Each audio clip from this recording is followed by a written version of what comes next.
तर मित्रांनो आज व्हिडिओ असा काढणार आहे मी का तुम्हाला दाखवतोय. तर मित्रांनो मी एक मशीन आणलं आहे. तर ते मशीन आहे ना सगळे कामं करतं मित्रांनो. म्हणजे कसं माहिती का, म्हणजे ते मशीन जवळजवळ मला पडेल असेल दीड लाख रुपयाला एक मशीन आलेलं आहे ते. आणि कसं आहे माहिती का, त्याची किंमत पण भरपूर आहे. पण मग ते मला ते 1-1.5 लाखामध्ये भेटलं आहे. तर मी तुम्हाला दाखवतो नाही का, म्हणजे पोरे टोटल कामं करतं ते मशीन. जवळजवळ म्हणजे कसं माहिती का, झाडझूड, भांडेकुंडे, स्वयंपाक, म्हणजे जेवणापासून तर जवळजवळ बाथरूम धुण्यापर्यंत सगळे कामं ते करतं. तर ते मशीन मी तुम्हाला दाखवतो. तर बघा मित्रांनो, ते मशीन इथं आहे. आता सध्या मित्रांनो मशीनचं काम चालू आहे, भांडे घासायचं.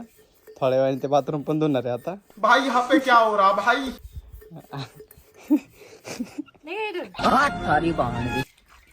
तर मित्रांनो बघा हे मशीन मला पूर्ण म्हणजे ते जवळजवळ 1.5-2 लाखापर्यंत जायले ते. पण मग सगळे कामं टेन्शन नाही, ऑलराऊंडर.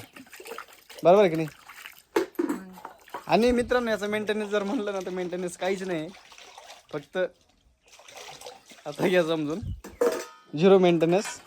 पण मग काम एकदम ओके, सांगावं लागत नाही काहीच नाही, त्याची टेस्ट करतं बरोबर. तर मित्रांनो तुम्हाला असं मशीन पाहिजे असेल ना तर ते भेटेल. पण मग लय जिरून घ्यावं लागेल ते बरं का.